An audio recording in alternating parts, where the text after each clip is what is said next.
Chapitre 31. Depuis sa plus petite enfance, Robinson était sujet au vertige.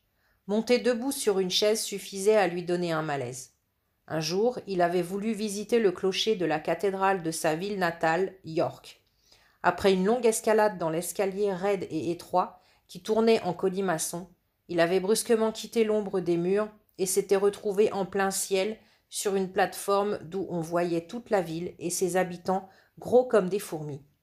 Il avait hurlé de peur, et il avait fallu le redescendre comme un paquet, la tête enveloppée dans sa cape d'écolier. Aussi, chaque matin s'efforçait-il de monter dans un arbre pour s'aguerrir. Autrefois, il aurait trouvé cet exercice inutile et ridicule. Depuis qu'il vivait en prenant vendredi pour modèle, il jugeait important de se débarrasser de son terrible vertige. Il avait choisi ce matin-là un araucaria, un des plus grands arbres de l'île. Il empoigna la branche la plus basse et se hissa sur un genou. Il gravit ensuite les étages successifs du branchage en songeant qu'il jouirait du lever du soleil un peu plus tôt en se trouvant au sommet de l'arbre. À mesure qu'il grimpait, il sentait davantage l'arbre vibrer et se balancer dans le vent.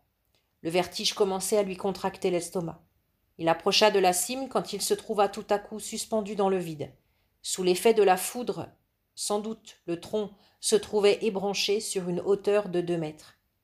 Là, il commit une erreur qu'on évite difficilement quand on craint le vertige. Il regarda à ses pieds. Il ne vit qu'une fouillis de branches qui s'enfonçaient en tournant comme une spirale.